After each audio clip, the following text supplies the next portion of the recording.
Yes. Okay, cool. Okay. Let's get started. So we have a very packed agenda today. We are not going to do what we normally do, so you're not going to see all the random slides and graphs about COVID because we have a lot to. Yep. We're looking at your presenter mode. Oh man. Okay, let's try this again. Let me share it on this screen. Oh, but it's sharing the other screen. Hold on, I gotta stop sharing. Okay.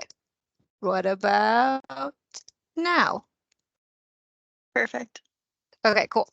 Thanks. So a lot to cover. We are going to have a guest speaker, Chloe, talk about the UIC project that I think most of you got an invite for, and hopefully you have signed up. There's some updated guidance documents. There was a siren that came out about preparing for measles. We'll go over for a little bit, and then the majority of our presentation will be Rebecca presenting on outbreak prevention in long-term care. And then as always, ask questions throughout the presentation, and hopefully we'll have a little time at the end. So first, I'm going to pass it over to Chloe. Thank you so much, Liz. I really appreciate it. One of the other individuals who works with the program, Natalia, will be monitoring the chat, and she'll put the website address and the email for any questions in the chat as well, just while I present really quickly. So this is the VRD project, which is a program that encompasses a website that I hope everyone has signed up for if you had the chance, that is addressing viral respiratory diseases in Illinois long-term care facilities. Next slide, please.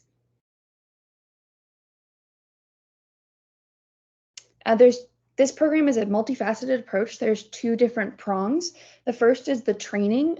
There are two different programs within the VRD program itself. There is there are viral respiratory disease boot camps, and then a health outbreak investigation training from Dr. Mark Dworkin, who is a former Illinois state epidemiologist and board certified infectious disease expert.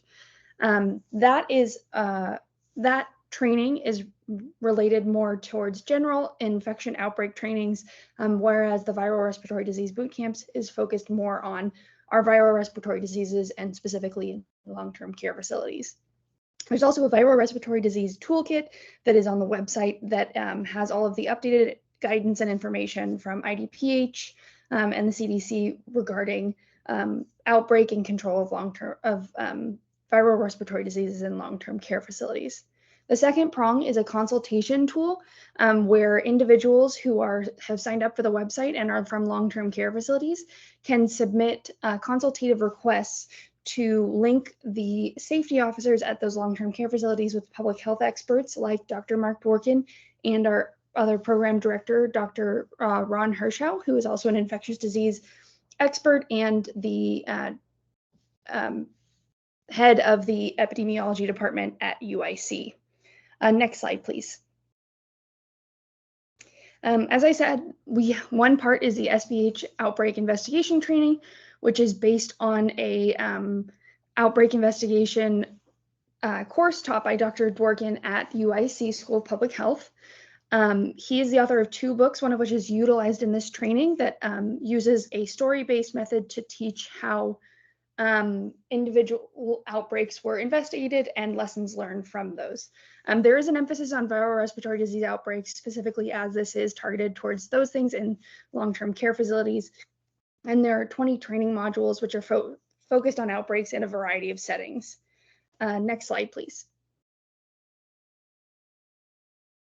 This is just the list of the 20 modules that are available on the training itself.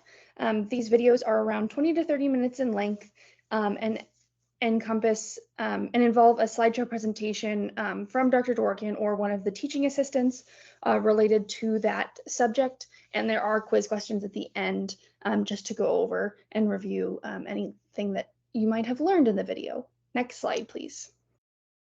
Next slide, this is the video. Okay, the next thing is the Viral Respiratory Disease Bootcamp, which has 8 online modules, which provide practical guidance on how to prevent, investigate, monitor, and respond to outbreaks.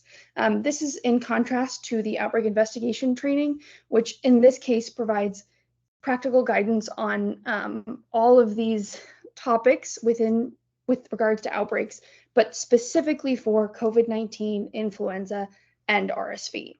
It covers state and federal guidelines and provides a rationale and examples of the implementation of those guidelines within long-term care facilities. These 8 modules in total tie directly to the toolkit that I previously mentioned that organizes all resources and guidelines related to those 3 respiratory diseases, COVID, flu, and RSV, and specific to long-term care facilities. Within the toolkit is a unique tracker tool that our program developed that is Excel-based and assists with tracking and monitoring outbreaks and the collection of NHSN and LHD reporting data. So that toolkit, or that tracker tool, is linked within the toolkit and is available for download by anyone who signs up for the website. Next slide, please. These are the 8 modules, as I mentioned. They specifically prepare you for the steps to preparing for an outbreak, identifying, managing, everything like that, and the issues that come along with managing an outbreak in the long-term care facilities, including staffing shortages and the like. Next slide, please. And then next slide. This is just a brief image of what you'll see when you log on to the website, fightvrd.org. You will complete a brief sign-up survey that just collects information that we need about you. So the location of your facility, if you're affiliated with a long-term care facility or a local health department, the size of your facility, things like that, whether you've been involved in a outbreak investigation before, just so that we can gauge the general background of our participants. And then you'll be able to use that information to log in. Your access to the website is not cut off at the point at which you complete the program, and it is not dependent upon your progress within the program, as it is self-paced. All of the material that is on the website is available to you at any time and can be downloaded even if you do not complete the program, the videos themselves. Next slide, please. Like I said, this is the registration survey. Next slide, please. This is what you'll see when you log on to the website. It shows you the different modules and the boot camp and the outbreak training and your progress towards completing those modules. As a note, the first 500 enrollees in the program will receive a free physical and online copy of the textbook that accompanies the outbreak investigation training, written by Dr. Mark Dworkin. And the first 500 long-term care facility employees who complete the program, so receive the honorarium, and that is at least 75% of both the boot camp and the outbreaks, though ideally 100%, are eligible for a $500 payment upon completion. Next slide, please. This shows you an example of what our toolkit will look like that you'll have access to when you log into or sign up and log into the website. It allows you to navigate to different topics relating to viral respiratory disease outbreaks in long-term care facilities, and it has links to all of the most up-to-date information and guidance related to those topics. Next slide, please. This is what you'll see when you view your videos and the modules themselves. As you can see, there's additional materials linked below the videos just for further reading. Next slide, please. Finally, as I mentioned, there is an opportunity to request a consultation with our infectious disease experts that involves looping in of the local health departments as well, just so we can ensure that everyone is involved in the outbreak investigation and has the most up-to-date knowledge. This is a survey form that will allow you to submit the information about your request, and I myself or one of our other graduate student employees will be managing this database, and you can expect a response within 24 to 48 hours relative to your consultative request. If it is an issue with an active outbreak in your facility, we'll reach out to gain more information, gauge the situation, and then engage our experts. This consultative system is supposed to be in partnership with the local health department or IDPH's investigation, and not in replacement, of course. Next slide, please. Okay, excellent. That's the end of my presentation. As I said, Natalia has put the information about our website and our email in the chat. And please do not hesitate to reach out with any questions or concerns. I will manage the email, so you should expect a relatively speedy response. And I can attempt to help anyone with any login issues or anything else like that as well. Thank you so much. Thank you. Okay, so there's 3 super important things that have dropped since the last meeting. There is the new CDC community guidance for respiratory pathogens. There is the CMS QSO on enhanced barrier precautions, and there was the siren and HAN alert about measles. So again, we have a very packed agenda, so I'm going to talk very quickly, but you can throw the questions in the chat or follow up with us afterwards to discuss in details. All I'm going to say about this new CDC guidance is that it does not apply to you. They have not changed the healthcare guidance for COVID at all. You still need to do 10 days of isolation for COVID positive residents. You still need to exclude COVID positive staff for at least the 7 days. And if they have the negative test, they come back on day 8. And if they don't, they come back on day 11. Nothing has changed. The only situation where with your types of facilities where it's going to be a little murky are the CCRCs. So for those of you, some of you have already reached out, but for the rest of you that have AL or IL sections in the same building or campus as SNF, let us know and we can help you navigate that. So the thing that you probably, hopefully you've all heard about this. If not, get ready. The biggest thing that has dropped in relation to you guys is that EBP is now required from CMS. It's the same indications we've been telling you guys about for months. So indwelling devices, wounds, and then what they would call CDC targeted MDROs, which is the same as what Illinois calls XDROs, which is CRS, CRE, CRAB, and CP, CRPA. This is effective April 1st, which is incredibly soon. I think it's Monday. So yeah, Monday. So hopefully you guys have been working on this. We can help to the best of our ability. I have a whole training presentation that I'm actually off tomorrow, but I could give relatively quickly. I've already given to one of your facilities recently, and then Deb and I and Hira have given to a couple of your corporate networks, but you can reach out to me or any of the other IPs, and we can hopefully help. Again, nothing in this memo is super different than anything we have already talked to you about, but this is effective April 1st. It is required. So if you have not already, please start working on this like as soon as this webinar ends. The tags or the requirement is incorporated into the F880 infection prevention and control. You guys can decide, and we've talked about this already, you can decide whether to use EBP for residents who have an MDRO that's not currently one of the targeted MDROs by CDC, as long as that resident does not have another indication. So if they have MRSA and an indwelling device, they have to be on anyways because of the indwelling device. But what that boils down to is you can decide whether you want to use it for things like MRSA, VRE, or ESBL producing bacteria. Gowns and gloves, another question we get a lot is gowns and gloves do not need to be used when, I took this from the memo directly, they don't need to be used when performing transfers in common areas like dining rooms, activity rooms, but they do want you to use gown and gloves in the shared or common shower room and when working in the therapy gym. So we've had some questions many times about what happens if there's therapy happening in the hallway. So I reached out to CMS and CDC. They had what email addresses they shared. So I reached out to both of them with that question. They acknowledge receipt of it, but have not responded yet. But when they do, I'll let you guys know and we'll make sure we include that in our follow-up calls.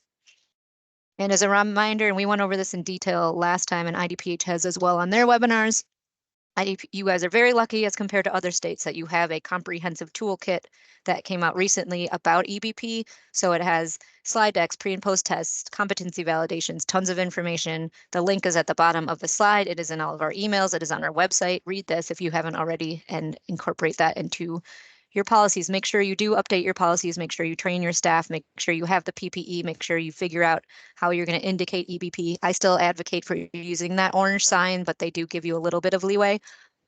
We did see one facility recently that had a creative way of doing that where they put the sign above the bed of the resident on EBP as opposed to on the door. So that is allowed from CMS for EBP specifically. If they're under contact droplet or another type of precautions, they need the sign on the door. Sorry, I know I'm talking really fast. Next, very quickly, measles. So I'm guessing most of you know that we are having a pretty large measles outbreak in Chicago. I think there might be a couple cases in the bordering counties too. So far, there's been 41 cases, including 13 this week. I'm pretty sure there's more that came in today. The vast majority are children under the age of 4, and the very vast majority of these cases are concentrated in one specific population that I do not anticipate would have much overlap with your facilities. So at the moment, it is relatively contained in one population. That doesn't mean that it's not going to spread, but we have had way more measles cases than we have had in an incredibly long time. And they are continuing, as you can see by this epi curve. This dashboard is on our website. The link is at the bottom. You can check it every day if you want to. There was a health advisory that came out as a siren alert, and then we also sent it as a HAN. It provides information and guidance specifically for long-term care facilities. Of note, to my knowledge, we have not received any cases that have had any affiliation with a long-term care facility, resident or staff. This document includes, information on prevention, diagnosis, treatment, reporting, transmission, precautions, and additional resources. I took out, again, because we have very short time, the parts I thought were most relevant. So to be considered immune to measles, you have to have at least one of the following. So written documentation of 2 doses of live measles or MMR vaccine administered at least 28 days apart. In the US, it's usually MMR. Maybe some other countries, it would just be measles vaccine by itself. Laboratory evidence of immunity, which is a positive serum IgG. That's like a titer. They actually had us draw ours today. So I have a Band-Aid on my arm. But I did get both vaccines. And then laboratory confirmation of previous measles disease, which I think most of your staff and residents would probably not have, but if for some reason they do, then great. Or birth before 1957. That's more, so the birth before 1957, the memo says for residents that'd be sufficient. For staff, they do say if they're born. Oh, no. So yeah, staff, they have like a little caveat that I can't remember exactly what it says, but it says if they're born before 1957, you might want to do one other check with them. But for residents, if they were born after 1957 without written documentation of the receipt of these 2 MMR vaccines, you can search them in iCare if you have access. Reminder that you are not allowed to use iCare to search staff records. And then under, I think it was Deb or someone on the IDPH call, the webinar, said that there actually is a part of the Illinois Administrative Code in your section that says facilities shall maintain confidential medical files for each employee that contains things, including the vaccination record. So you are allowed to tell them that they have to provide their vaccination records to you, to my understanding, but IDPH can correct me if I'm wrong. You do not need to require that they get like you cannot mandate, or it is not required that you mandate they get the MMR vaccine, but you can require that they provide their immunization record to you. If they don't have it, there's a couple of different ways they can find it. They can call their mom who might have it. They can request their own vaccination records using VaxVerify. There's the link there.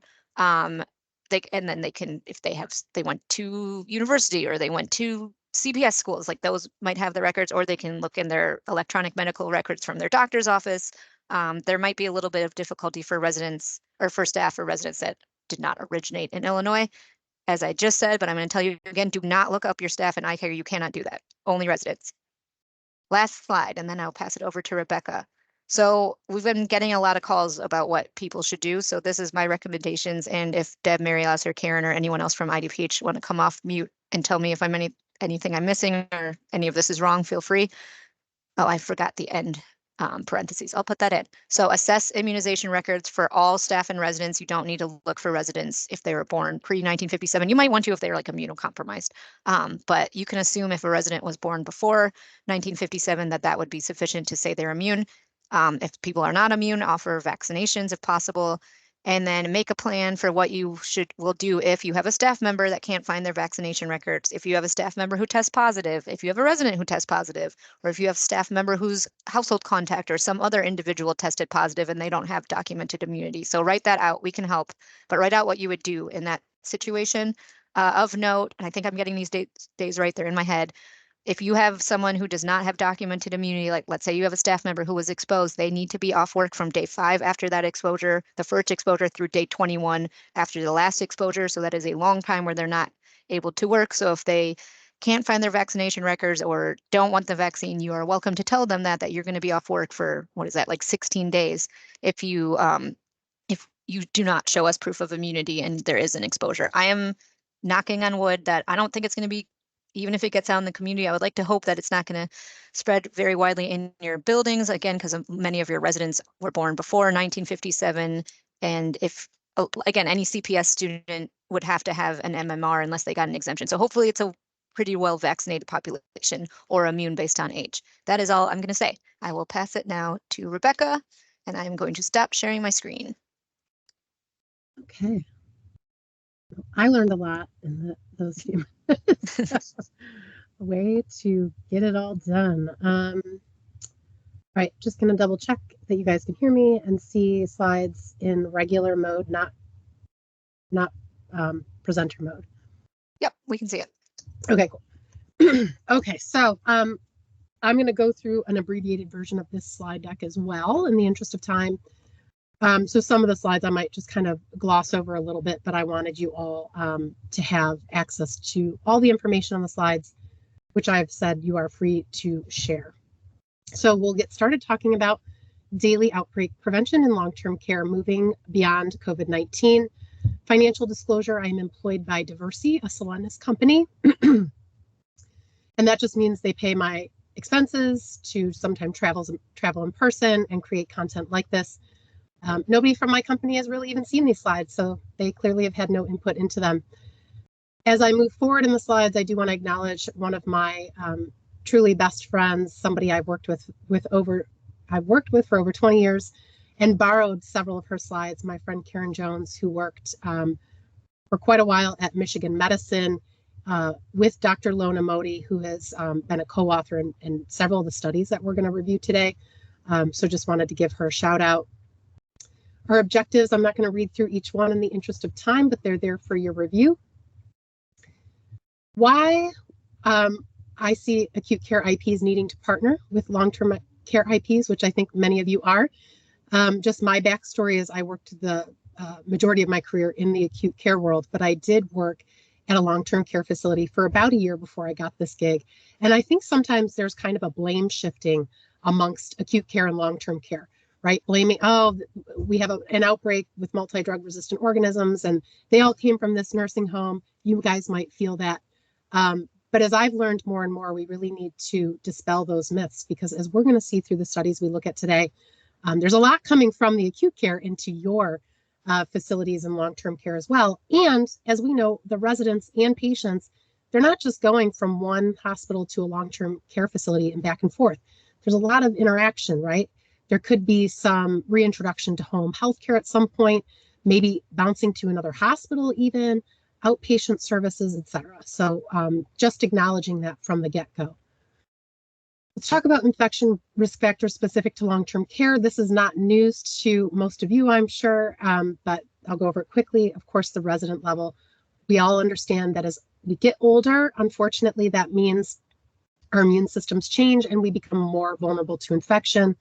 Everything starts changing, right? Our skin, our respiratory tract, our GI tract, and then with that becomes atypical signs and symptoms of infection, which of course makes it very difficult to control if we can't identify it. Additionally, residents might not be able to verbalize their signs and symptoms when they change, right? And that could be generational, could be their mental or behavioral state, etc. Next, which is something we're going to focus quite a bit on today, is the environmental level. And again, for folks like myself who were new to long-term care, it's understanding that this is a very interactive environment, right? A lot of shared spaces and a lot of high-touch surfaces. And lastly, we have therapy-related risks, right? Evidence to show an antimicrobial overuse in long-term care. And as we're going to demonstrate, a significant rise in multi-drug resistant organisms, or MDRs.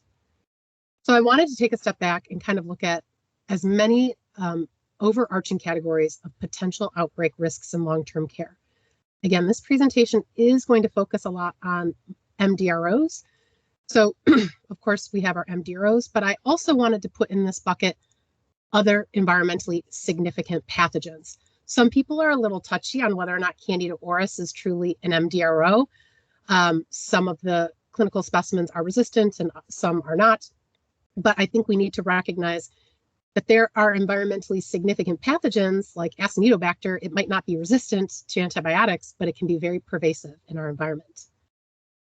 The second bucket would be gastrointestinal illnesses like norovirus. Again, something that overlaps here is C. difficile, right? Is it an MDRO? Is it not an MDRO? People argue about this. Hepatitis A, we continue to have outbreaks related to food and in the community, so just not forgetting those. Bloodborne pathogens. I just was reading on the Becker's healthcare news that there was a Hep C outbreak just recently identified in a California pain clinic, and we know that we've had bloodborne pathogen outbreaks in long-term care sporadically. So thinking about that portable shared medical equipment and the risk for hepatitis B, C, and less likely HIV. But of course, respiratory illnesses have really taken center stage since the COVID-19 pandemic. And then I don't think we should forget about waterborne associated outbreaks like Legionella and those gram negatives that love to live in the water. So what is an outbreak? Well, the definition of an outbreak can be very dependent on the disease we're talking about, right? So a COVID-19 outbreak can look very different than a norovirus outbreak, can look different than an MRSA outbreak, right? And it also takes into account your federal, local, and state definitions. As I just heard, you guys have a very robust public health engagement. And so, of course, always turning to those folks. Our CMS QSO 20-39-NH instructs long-term care facilities to initiate outbreak investigations when a single new case of COVID-19 occurs among residents or staff. I'm sure that's not news to any of you, but of course that would again look very different for another type of pathogen, right? Now the CDC defines an outbreak as, quote, an increase, often sudden, in the number of cases of a disease above what is normally expected in that population in that area. Again, so we see how there's flexibility there. Again, I don't think I need to tell you this. This is not a presentation just for all of you. We give this across the country. I don't think I need to convince you to consult the wonderful health department experts that you have at your fingertips. Some people fear going to their public health departments because they think it's going to get them in trouble. We have more and more public health resources since the pandemic and less, I feel like, in infection prevention departments. So use your resources.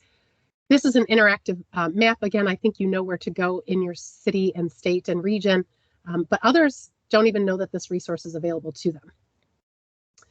So let's start with hand hygiene and long-term care. Traditionally, in any healthcare facility, we're always really hyper-focused on the healthcare providers, right? And we want them to comply, traditionally speaking, with the WHO 5 moments of hand hygiene. We provide education, right? This is like the cornerstone of infection prevention. Really getting that buy-in from the frontline staff all the way up to our C-suite or administrative offices, right? If we don't have everybody's buy-in, we're not going to have a successful program. But I think we focus a lot less on residents' hands, and this is really fascinating. Cow and team in 2016, they swapped the palms, fingers, and nail beds at admission, assumedly from an acute care facility into long-term care. They did this monthly up to 180 days or until they were discharged, whatever happened first. And they were looking for MRSA, VRE, and resistant gram negatives. Because remember, when you're culturing in a research project, you have to define what you're looking for. You can't just check for everything. And what they found is pretty shocking. 24.1% of the residents at admission had at least one of those key MDROs they were looking for. So again, this underscores that acute care facilities can't be blaming the long-term care for their MDRO issues because these folks were coming into the facility with these on their hands. The similar research team actually looked at that for folks coming into the hospitals, and what they found was a much lower rate, but still positivity on their hands. 10% of the patients first being admitted to an acute care hospital had one of those MDROs, MRSA, VRE, or resistant gram-negative bacilli on their hands. So my take-home point here is that if we're focusing only on healthcare provider hand hygiene, we might be missing a big piece of the puzzle, right? So if you're not capturing resident hand hygiene, you are in the norm. That pretty much, there are not a lot of facilities actually measuring or observing resident hand hygiene because it's super resource intensive and very difficult. And if it's not yet, I put in parentheses, required by any of our regulatory or accreditation agencies. I imagine, just like enhanced barrier precautions, that someday we are going to have to submit this data or report this data. But to date, we have to recognize that a lot of the times what pushes us into an action are those regulatory or accreditation standards. So what you see here is a new resource from APIC. And if anybody is interested in it, the link is right here. It's free for anybody. You don't even have to be an APIC member. But this is defining the 5 moments of patient and or resident hand hygiene, getting them to understand, does everybody know, talking residents, what products you have available to them, where it is, and when to use it, right? Define those moments. Can they perform their own hand hygiene? Are we actually identifying people that need assistance with that activity when they come in, or, you know, regularly at shift assessments? When I think back to my acute care days and my long-term care days, I think we did a lot of nursing assessments on whether they could get to the bathroom themselves or bathe themselves, but I don't think a lot of the electronic medical records actually asked, could the patients perform their own hand hygiene, which is key because we know that that's the #1 way to prevent the transmission of infections. Again, are products available where they're needed the most, at the bedside, before they're eating, after self-care, etc. Switching gears from hand hygiene to the long-term care environment. Again, so this isn't news to any of you, I don't think, but any presentation that's talking about MDROs and you know, kind of outbreak prevention is likely going to address one of the most well-known studies now, the iceberg effect study by McKinnell and team that came out in 2020. This was a really attention-grabbing, very significant study. It was a multi-center study, 28 nursing homes in Southern California, so not across the whole country, but still a lot of facilities involved. And what they did is they performed point prevalence sampling of both the residents and the environment. And I find this pretty shocking. In over half the nursing homes, over half of the residents were colonized with MDROs. And what that means is that our traditional measures of transfer summary sheets and our own culture results, that just captures the tip of the iceberg, right? What they found by doing point prevalence sampling is that there was a ton, literally, of unidentified MDRO carriers and colonization and environmental contamination deep beneath the surface. 74% of resident rooms were contaminated with one of those MDROs, which I find fascinating. And 93% of their common areas had at least one of those MDROs, if not more. And to the point of enhanced barrier precautions, this is one of the biggest studies that led to that recommendation that we now know is a requirement. This is the sign that was alluded to. I will say that the EBP concept is very challenging and confusing to the acute care infection preventionists. And from what I'm reading online, it's challenging and confusing to everybody. And if that's a challenge for all of us, it's certainly challenging for our staff to get them to actually follow these guidances, right? But for the acute care IP, we need to understand that this is a totally different environment, right? In acute care, we're used to this limited patient movement. We kind of lock people in their rooms and we tell them to stay there, except on very, you know, unusual or regimented circumstances like rehab. And then we have this notion that everybody's adhering to standard precautions, but are they? And then the big key factor here is that in acute care, we have shorter lengths of stay. And in long-term care, obviously, hence the name, patients are staying longer and residents are staying longer, and that colonization pressure of these MDROs is building. So EBP, of course, targeted to prevent MDROs. I'm not going to go into this because you all just covered it. And just to echo that the QSO went out on March 20. It sounds like you guys have a ton of resources available to you. And I am not the expert on enhanced barrier precautions by any means. So please turn to your resources. Going to the environment, we talked about these significant levels of MDRO contamination in the environment from this study from McKinnell. Again, we have that low turnover of residents, and then we leverage that home-like environment, which I know I'm preaching to the choir with all of you.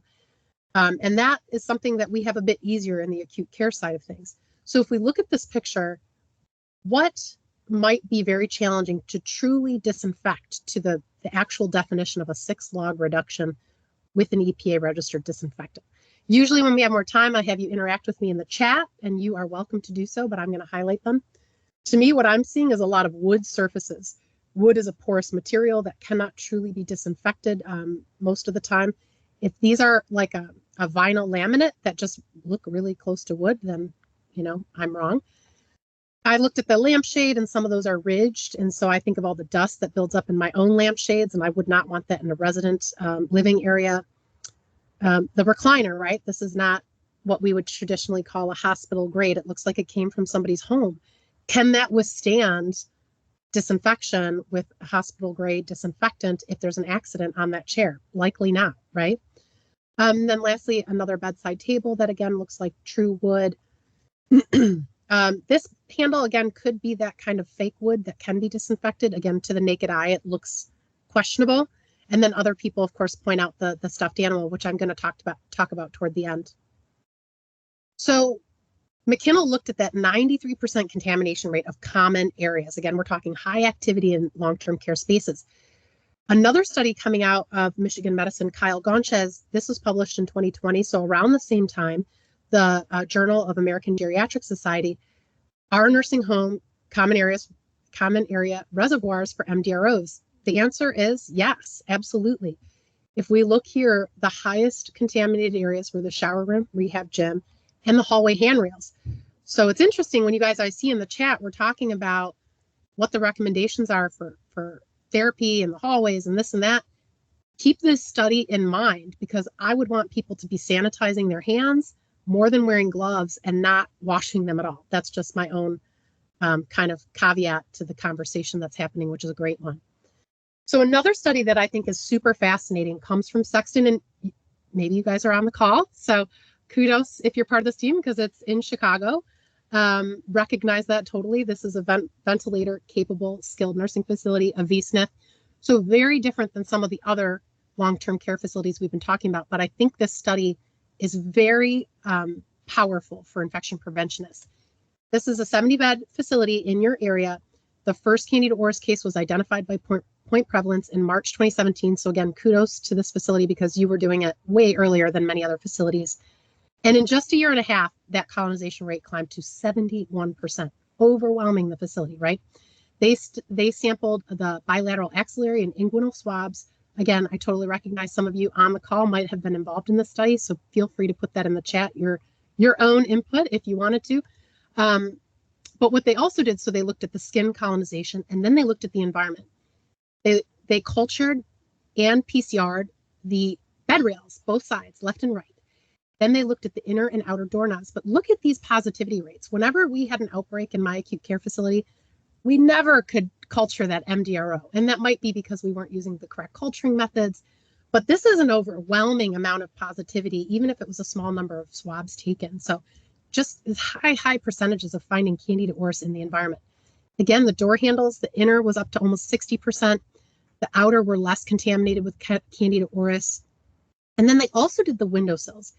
Now, the paper, as I read it, does not explicitly say why they chose the windowsills, but I would have to imagine it was at a further point from the residents. And so they might have been kind of looking at the spread and how far Candida auris actually was from the residents in their beds. 75% of the windowsills that they cultured were also positive. I mean, this is an exorbitant amount of Candida auris in the environment. Something else that this paper did that I thought was so relevant and wonderful and helpful is that they created the heat map. And when I briefly worked in long-term care, I learned that this is a very common practice in long-term care, to heat map out your infections. In acute care, we don't do this, and I have to think mainly because we have so many floors in our buildings and it would be very hard to kind of heat map this. But this paper actually showed where they collected environmental samples, which is this almost rainbow colored background. And then it shows in green whatever was negative, which there's more red and yellow and purple than green on this heat map. So if the surface or resident was totally negative, they're in green. Cultures were done in purple, PCR in yellow, and then if PCR and culture were positive, red. We could stare at this map and learn from it for hours, I think. But what I think is interesting is where they had negative residents and all negative surfaces was very limited. In fact, what we see here is that 3 patients, or residents, I should say, but they say patients in the paper, so don't kill me. 3 of the residents were negative for Candida auris, had positive bed rails for Candida auris. So that is very telling. This underscores the importance of hand hygiene, proper transmission-based precautions, and really using an environmental disinfectant that is on the EPA's list P, not quaternary ammonium compounds, which are ineffective against Candida auris. I would have to imagine, given all of that environmental contamination, that there were issues with hand hygiene and that they were not previously using a list P product. This was actually, now that I think of it, probably happened before list P even existed, right? So we didn't know. So switching gears from the studies, we're going to look at some overarching strategies to mitigate outbreak risks. Screening. We know from the QSO that we have to provide guidance at some point, usually at the entrances. This is an example from an online community. I'm sure you guys are aware of it, but I will just, it's linked in the slides. I don't know if there's a shorter name, but this is the AHCH NCAL community. It is such a wealth of information. I actually look at the chat every day and learn so much. This is just an example I borrowed from somebody there. You can tailor your signage, but basically you have to be telling people what you're asking them to do if they've been positive for COVID-19 recently or have active symptoms, because we all know we can't restrict visitation anymore. This is just an example of a cool sign. I think it's cool. You might not, but if you've never heard of canva.com, it's completely free. I think that if we make eye-catching signs and switch them out every so often, they're more effective for people to actually stop and look at them. So I just wanted to share that tip from me to you. Another example of a sign from Project First Line. Okay, so we talked about visitor and family screening. Of course, we have to think of our occupational health screening as well, encouraging reporting of symptoms and not being punitive. A lot of what I use in this presentation comes from the APIC IP Guide to Long-Term Care. As somebody who's been very entrenched in APIC, which I know not everybody in long-term care is, I thought the visuals in this guide were very helpful. This is a table from the CDC about work restrictions. These questions come up constantly in any healthcare facility. And a lot of times the IP is also the occupational health person. So being aware of that resource. And then, of course, the most important is the screening of our residents, which we've already talked about is very challenging given the changes that happen as we get older. So APIC defines the nursing assessment as the cornerstone of resident care and critical to IP efforts. This here is an example of the BRIE scale that they show in that guide. Your electronic medical record, point-click care, whatever it might be, might have something, likely has, right, something very similar to help us identify signs and symptoms and changes in status in this population that is so challenging for infection prevention. Fever being absent in half of our population in long-term care with a serious infection, as I'm sure you all know. Making sure that we teach our staff how to react to that, right? As I'm sure we learned through the pandemic. When do we exclude people from group activities or delay them from group activities until a provider comes to check them out, and isolate per our protocols, right? And that means true isolation, not just enhanced barrier precautions. So that's so critical. We talked quite a bit about measles vaccination. Obviously, vaccination, we can't talk outbreak prevention without vaccination. And I know that the national numbers are not where we hope them to be for any of our respiratory illnesses, which is unfortunate. This is just a link to the CDC recommended vaccinations. When I was listening to you guys talk about measles, I thought I would just share my own personal story. I'm 44, going on 45. And as an industry representative, I had to get retested. So there's actually more strict recommendations and guidelines out there for the people that are outsiders versus your employees. So I had to have my titers drawn, and I had waned for my measles last year. So I was so glad for that opportunity. Did I get a bad vaccine? Did I just naturally wane? So I think that's just really fascinating when we're talking about our staff and vaccination rates. Again, I'm 44 and I needed a booster. So I think you guys talked about your own state's database and how you can check. I found that very helpful throughout the COVID-19 outbreak that I was involved in a long-term care facility. So just utilizing those resources. And again, don't forget about your staff, because these vaccine preventable diseases that we think everybody's protected against, that might not be the case. Antimicrobial stewardship. This is such a key step, and I know that it's a very challenging step in long-term care. But if we're talking MDRO, outbreak prevention, we have to address antimicrobial stewardship. We don't have really good data that's consistently reported to NHSN like we're seeing in the acute care side. So we have studies, and those studies combined, we have up to 70% of residents receiving an antibiotic each year, And of those prescriptions, up to 75% are inappropriate or incorrect. And that is a massive driver to the MDRO problem that we have, right? Again, probably linked back to those studies that we reviewed at the beginning. So C. diff is a passion project of mine. If this is an issue, you know, instead of going gangbusters and bleaching everything all over town, you know, we have to address this at the root, looking at what antimicrobials are being prescribed, and is everybody in the facility just allowed to test for C. diff willy-nilly, right? So the CDC has gotten a little bit stronger on their recommendations, making sure we know when it is appropriate to test for C. diff and when it is not. The link is here for you. And this is just an example. This was my whole master's project, was teaching nurses and physicians about when to test for C. diff. Happy to share my pocket card with you. But what we found is if you don't let everybody test for C. diff, your rates will dramatically drop. So talking about C. diff, that's a great segue into environmental hygiene, a practical guide to start improving your environmental hygiene programs. Taking a step back, it's important for us to realize there's two big buckets in long-term care and acute care of disinfection happening. The EVS side, and then our clinical staff and what they're responsible for, right? I think sometimes we don't look at it like that when we talk about disinfection. So that's been a big learning for me in the last 2 years. So let's start with the EVS side. Unachievable contact times, right? So your homework here is to go back to your facility and see what your EVS staff is working. We have to ask ourselves if 10 minutes is realistic to keep a surface wet, right? If clearly we have an MDRO issue in long-term care, and for me, I might make the correlation that our disinfectants might not be as effective as they need to be, right? So go watch EVS clean and see, again, if you have a 10-minute product, you watch and tell me if they're keeping the surface wet. If you think they're reapplying 3 times, I would argue to say they are likely probably not doing that. Quat binding. This was a concept that I had never been taught as an infection preventionist, really in my preparation for my certification exam. In any of the lectures I went to, I guess I didn't really catch this. We have to understand that some microfiber towels, if we use the reusable, relaunderable towels, some of them are incompatible with quaternary-based dilutable disinfectants. So I'm not talking about the wipes that are ready to go. I'm talking about coming from a dispensing system. If you have cotton rags, like not even microfiber, which still happens, especially in long-term care, you immediately are going to have binding. So when they dunk the rag in the bucket and they wring it out, the disinfectant sticks on the cloth and doesn't go onto your surface. And that is a huge concern.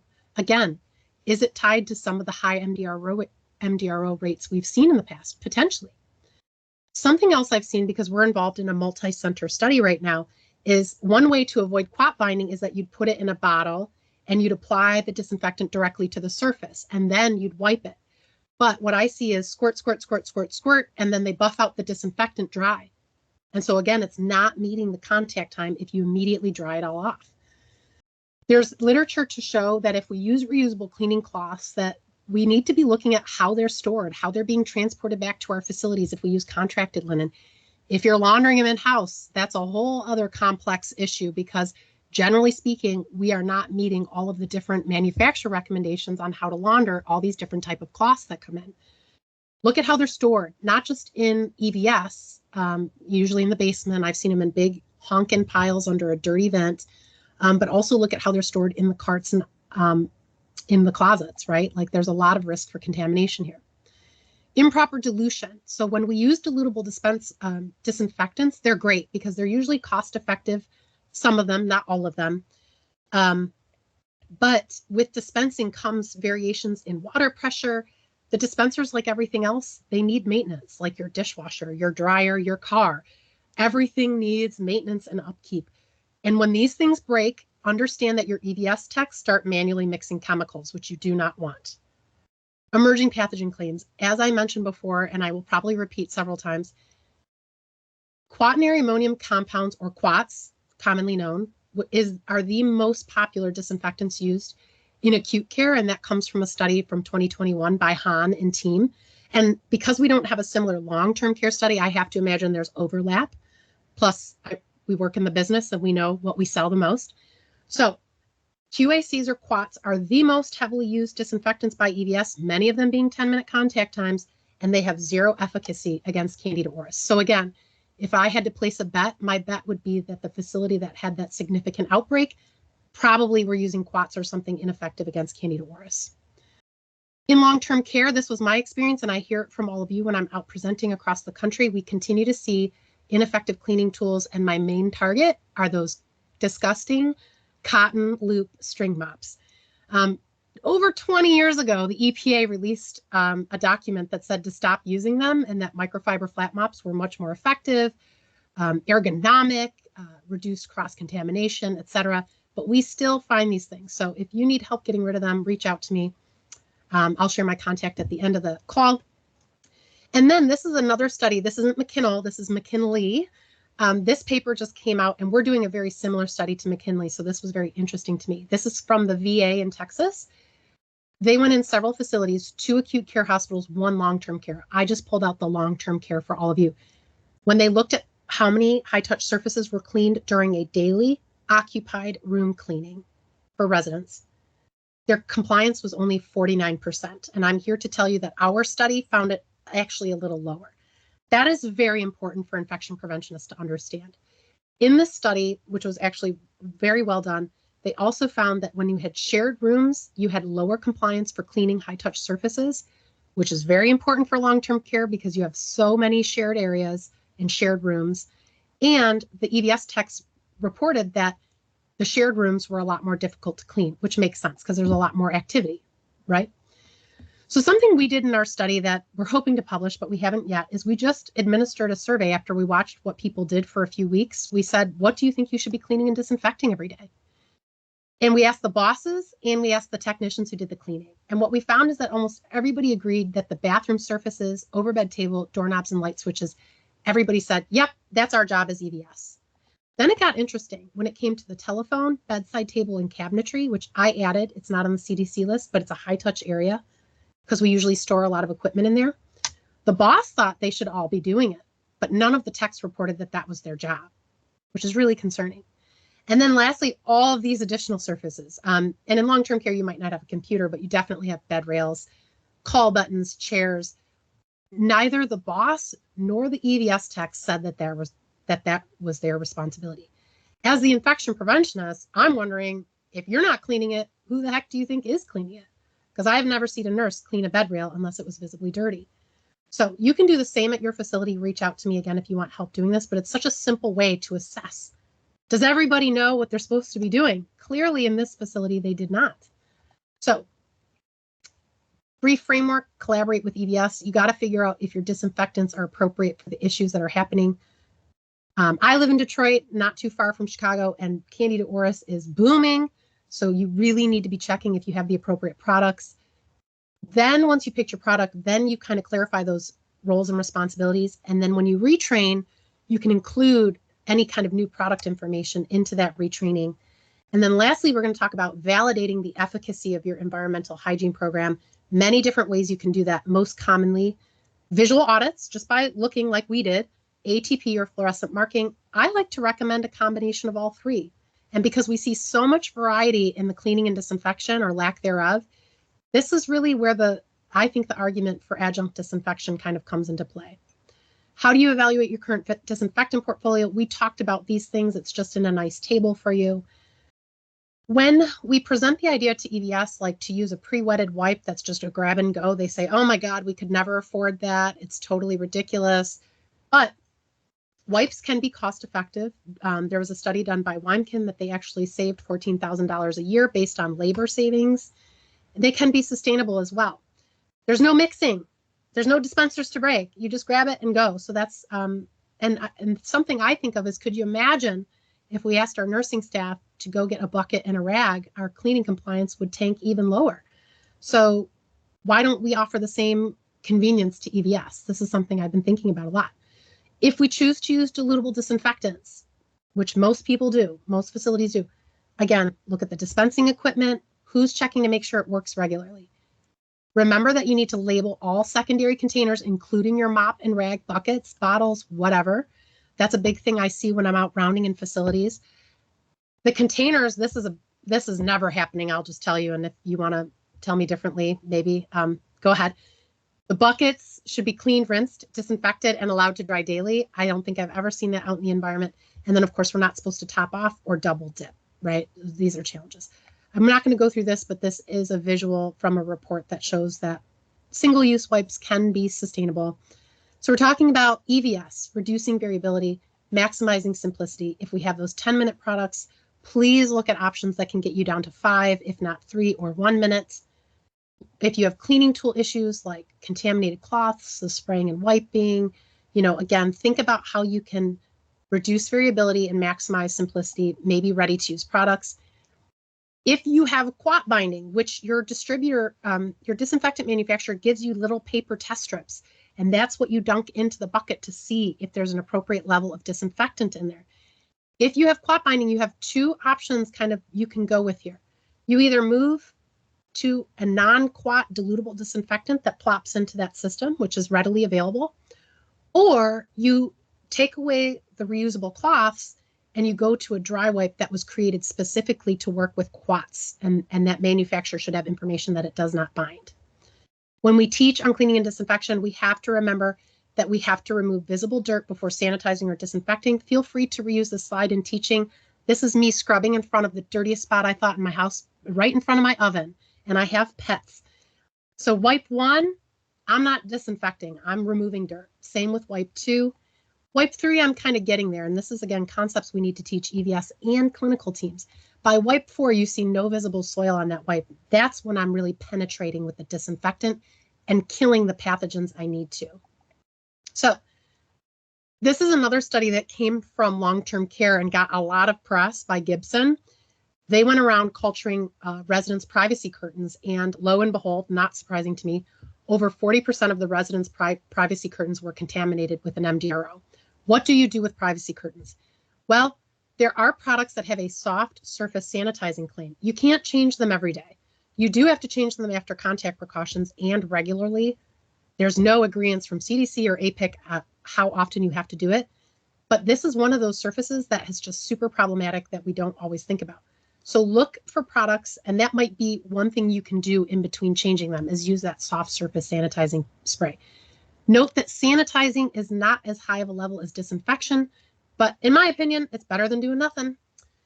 Similarly, we have more and more of these robotic companion pets that are used in long-term care, and these are excellent because they've been shown to decrease anxiety and depression. Understand the IFUs, and if they don't have appropriate IFUs, this is a paper from Bradwell where they kind of showed a wiping with disinfectant wipes, which, by the way, disinfectant wipes are only made for hard, non-porous surfaces, but they were trying to create a protocol. And then they sprayed it with one of those sanitizers. So they did show in their research to reduce the number of bacterial pathogens on that surface. In the clinical side, knowing that we're short on time, we just have to be aware of point of care disinfection. We talked about this in outbreak risks, but please look at your glucometers and any kind of equipment that goes from patient to patient that involves blood. This is such a huge risk, and I will say that over half the glucometers I visually inspect, I can find visible blood on. Defining who is responsible for cleaning and disinfecting what with which products. EVS is not responsible for cleaning shared portable medical equipment that moves across patients. They're busy cleaning the resident rooms, right? We have to acknowledge that. Does your long-term care facility hide disinfectant wipes? Why are you doing that? That is not in the regulatory language. If you have really dangerous, poorly rated products, maybe it's time to look at safer products. And of course, always checking our IFUs and compatibility. I'm kind of running through because I know we don't have too much time.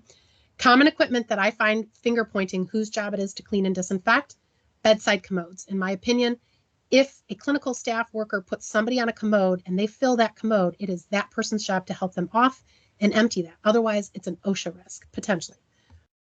You just can't leave bodily fluids hanging out in a bucket. IV pump controls. EVS will not touch these in most scenarios because if they're running on a patient or resident, they don't want to screw up the settings, and I get that. Who does it daily? Bed rails.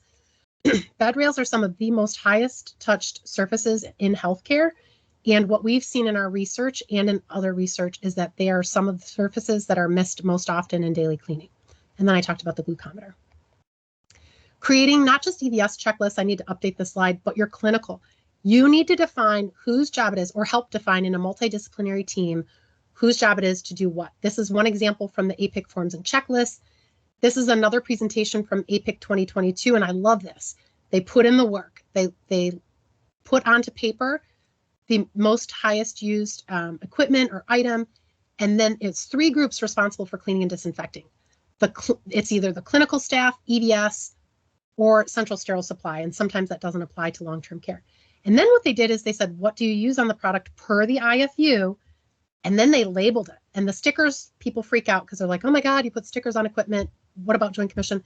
This was like a non-adhesive sticker. They labeled the equipment, and the shape and color of the label corresponded to whose job it was and what product to use. I think it was just a brilliant way to do it. So again, if you're worried about safety ratings, you have a dangerous product, the highest and the best category rating you can get from EPA is category 4. There are products out there.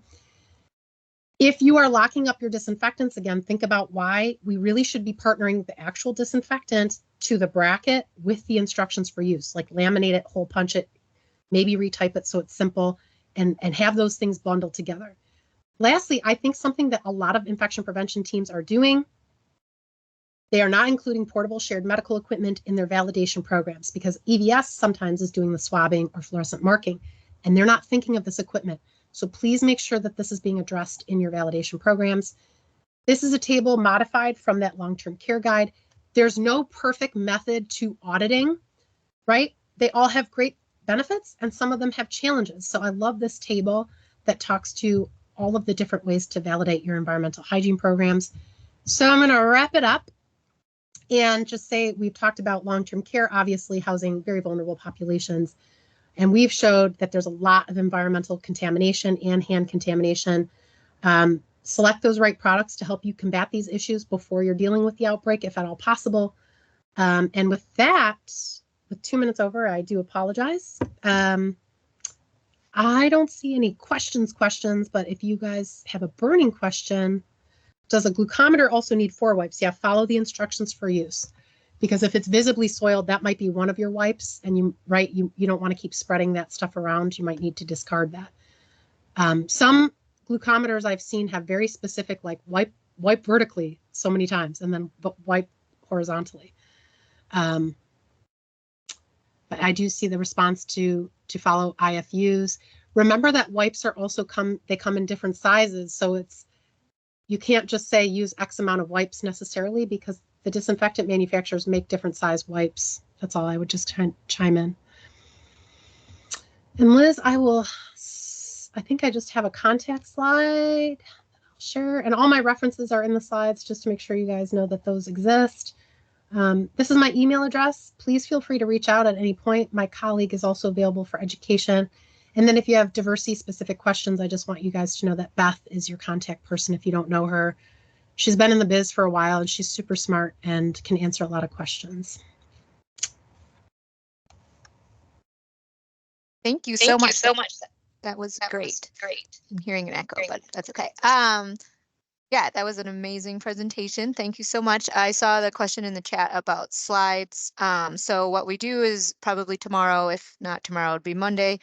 We will post our slides, like a PDF of our slides, Rebecca's slides, and then the recording of this presentation. So that will be on the website for anybody. And then when we call the 79 Chicago-based SNFs, we do our routine follow-up calls about once a month or